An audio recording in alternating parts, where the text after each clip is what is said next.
Bonjour les amis, bienvenue sur commentphotographie.com. Alors dans cette vidéo, on va parler des harnais pour porter les appareils photo.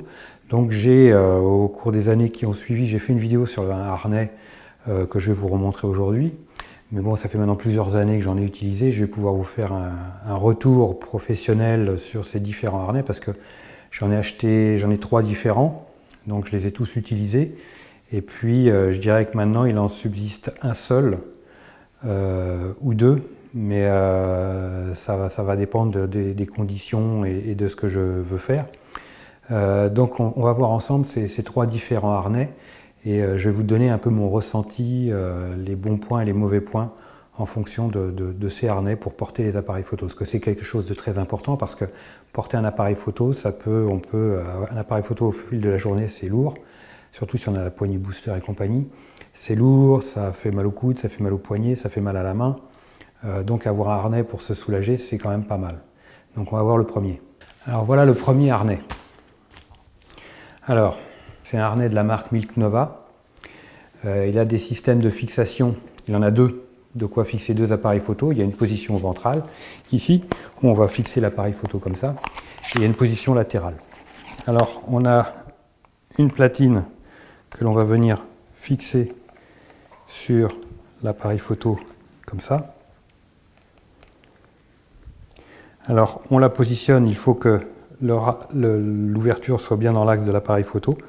Il faut vraiment faire attention à ça, parce que sinon, c'est un peu son inconvénient, si l'axe bouge un tant soit peu, eh bien, il va vous arriver, comme moi ça m'est arrivé, vous avez l'appareil photo qui est descendu, qui est fixé, tout va bien, vous pouvez le ressortir, mais si l'axe, par malheur, tourne, vous êtes bloqué, vous ne pouvez plus sortir l'appareil photo. Ce qui est quand même problématique. Je dirais en dehors de ça, on a l'appareil photo qui est sur le ventre, le harnais, on peut le porter sans problème, on prend, on le sort, on fait nos photos, on fait ce qu'on a à faire, il n'y a strictement aucun problème. On peut également avoir un deuxième appareil photo grâce à une deuxième platine, mais qui elle sera en velcro. On va pouvoir la mettre, prendre une ceinture à l'intérieur, tout simplement, et venir la mettre sur le côté. Et là, c'est pareil, là, on pourra avoir un deuxième boîtier à hauteur de la hanche, à gauche ou à droite, ou derrière, comme vous voulez, il n'y a strictement aucun problème. Milk Nova. Alors, ce harnais, je ne vous cache pas que je l'ai utilisé qu'une seule fois, parce que fin de journée, la prise a tourné et je me suis retrouvé coincé, j'arrivais plus à sortir mon appareil photo.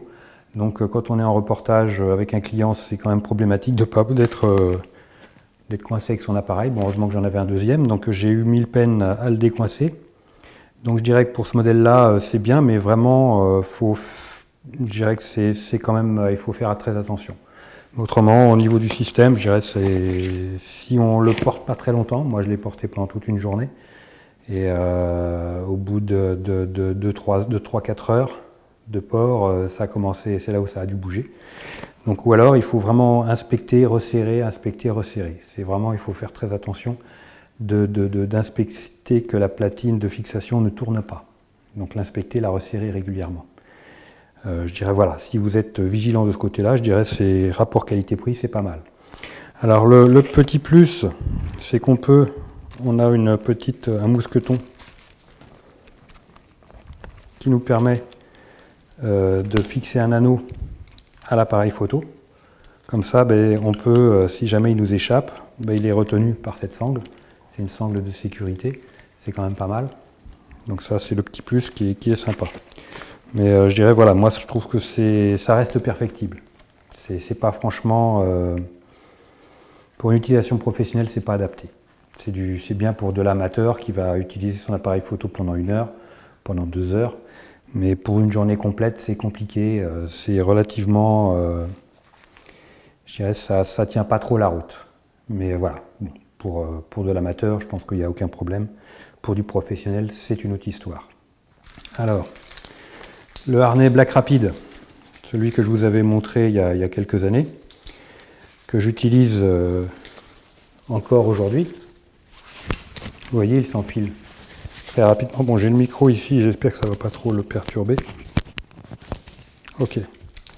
Donc vous avez toujours le même système de mousqueton que vous venez visser sous l'appareil. Ici, faites attention que le mousqueton sous l'appareil photo, le système de visser, on le voit ici, faites attention qu'il soit bien serré et qu'il ne se desserre pas. Ça, c'est super important. Moi, j'ai eu cette mésaventure en Grèce et mon 5D3 est tombé sur du pavé. Parce que, encore une fois, dans une utilisation professionnelle, on peut être amené à l'utiliser pendant plusieurs heures d'affilée. Donc là-dessus, faites très attention. Vérifiez régulièrement que la platine est bien vissée, bien fixée. Les mousquetons, ça ne bouge pas. Moi, ça fait plusieurs années que je l'utilise. Le seul inconvénient, si vous voulez, c'est que quand on veut travailler au ras du sol, on n'a pas beaucoup de longueur. Donc il faut régulièrement, on est obligé, moi je sais, vu comment je travaille, j'aime bien les prises de vue avec des angles un peu particuliers. Il faut défaire le mousqueton pour aller vraiment à bout de bras, ras du sol, faire des choses un peu qui sortent de l'ordinaire. Je dirais on est limité par dans ces actions-là. Mais après, en dehors de ça, c'est un harnais de qualité. Donc moi, ça fait 6-7 ans que je l'ai. Les sangles commencent à fatiguer, donc il va falloir que je songe à le changer. Mais autrement, dans l'essentiel, c'est qu'on porte sur les épaules, on peut mettre 2 boîtiers. La difficulté, c'est quand on se promène, les boîtiers ont tendance à se balader. Donc ils peuvent taper contre un mur, contre une porte, quand on se met accroupi, ils peuvent traîner par terre si on a un téléobjectif. Donc il faut rester quand même prudent et vigilant dans l'utilisation. Alors le harnais Black Rapid, par exemple, si vous faites des photos en ULM ou en avion ou en hélicoptère, ça sera l'idéal. Parce que les autres, par exemple, quand vous l'enlevez, si vous ne le sécurisez pas, il va se balader et vous ne pourrez pas les utiliser en prise de vue aérienne. Là, avec ce harnais-là, vous pouvez l'utiliser en prise de vue aérienne parce que le boîtier est attaché systématiquement par le harnais. Avec les autres harnais, l'appareil photo se désolidarise du harnais complètement. Donc ça, ce n'est pas des harnais qui seront acceptés pour de la prise de vue aérienne. Pour raison de sécurité, il faut que l'appareil photo soit fixé à vous et qu'il ne puisse pas s'en aller ou qu'il ne puisse pas tomber. Donc ce harnais-là fonctionne parfaitement pour ce genre de choses. Le harnais suivant, c'est celui que j'utilise au quotidien. C'est un harnais ceinture, tout simplement. Alors lui,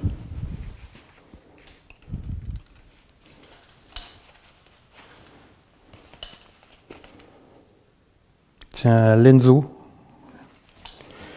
Vous le mettez autour de la taille, vous faites attention que ce soit bien clipsé. Vous pouvez après resserrer si nécessaire, parce qu'après il va redescendre. L'avantage, c'est que vous avez une platine, tout simplement, que vous allez fixer sous l'appareil photo, de cette façon-là. Vous avez... Donc c'est livré avec tous les outils, tout le matériel nécessaire. Alors on prend la vis qui est sur son pas de vis d'attente, on le met sur l'appareil, voilà, et après il n'y a plus qu'à resserrer. Et ça fonctionne relativement bien. Voilà. Et on peut serrer. Voilà, vous avez l'appareil photo, vous avez la platine derrière l'appareil photo, vous voyez, avec la patte qui vient pour l'attache, et vous venez vous fixer sur la ceinture sans problème. Et l'appareil, il faut vous promener. Alors, vous avez une petite sécurité que vous avez juste à relever avec le doigt, et vous récupérez l'appareil photo, et vous le remettez, tout simplement. Et hop, vous faites votre photo, et vous le remettez, sans problème. Je dirais ça, c'est celui que j'utilise actuellement, qui est le plus adapté, le plus simple, le plus facile, qui me permet de me soulager au niveau des articulations, des bras, des mains. Et je repose l'appareil photo, il n'y a aucun problème, on peut le mettre dans différentes positions. Si vous avez un long téléobjectif, vous pouvez fixer la platine sous le téléobjectif pour avoir un centre de gravité plus pratique au niveau du port. Et vous avez la possibilité d'avoir deux appareils photo de chaque côté. Si vous avez des besoins en termes comment dire, en termes de focales différentes, si vous avez un grand angle et un téléobjectif, par exemple, pour avoir plus de souplesse dans le travail. Voilà pour cette ceinture, on a vraiment quelque chose de très très souple et de très intéressant. Rapport qualité-prix, c'est intéressant. Il y a celui-ci, On porte sur les hanches. Moi, c'est celui que j'utilise maintenant, une manière, dès que j'ai besoin de travailler en reportage, en usine ou en quoi que ce soit, c'est celui que je prends. Parce que je porte sur les hanches, c'est plus les épaules. Le dos ne travaille plus. Il y a strictement, je suis vraiment soulagé. Et comme vous le voyez, c'est toujours très simple. Récupérer l'appareil et je repose. Ça va relativement vite. J'ai deux possibilités pour deux appareils photo, ce que je fais régulièrement. Mais bon, c'est vrai que quand on a deux appareils photo de chaque côté, ça peut être lourd, parce que ça fait 6-7 kg en cumulé. Mais bon, voilà, c'est toujours mieux que de les avoir à bout de bras. Donc voilà les amis, pour ces trois harnais. Moi, le dernier que je préfère, c'est celui-ci. Faites très attention parce que la boucle en plastique, et parfois c'est la différence avec le modèle professionnel qui a une boucle d'attache beaucoup plus efficace. Ici, il faut faire très attention, il faut s'assurer que c'est bien clipsé. Parce que parfois ça se met un peu de travers et ça peut s'ouvrir d'un coup. Et là, vous avez tout le matériel qui tombe par terre. Donc là-dessus, faites très attention au niveau de la fixation de la ceinture. C'est tout. Après, faites bien attention avec le poids des appareils photo, ça va descendre. Donc n'hésitez pas à vous serrer un peu le kiki au départ, parce que de toute façon, ça va retomber sur les hanches avec le poids de l'appareil photo. Quand on va marcher au fur et à mesure, ça va redescendre de toute façon. Donc si vous n'êtes pas suffisamment serré près du corps, ben, ça va passer la hanche, ça va passer les hanches et puis vous allez perdre la ceinture, donc ça n'a pas d'intérêt. Donc n'hésitez pas à resserrer pour qu'au niveau du bassin, ben, ça bloque au niveau du bassin et que ça n'aille pas plus bas. Ça c'est important. Voilà les amis, moi je vous like super fort comme d'hab. Un petit like, moi ça me fera super plaisir. Abonnez-vous à la chaîne et puis ben, allez sur le site commentphotographier.com. Moi je vous dis à très vite. Bonne photo à tous. Ciao les amis.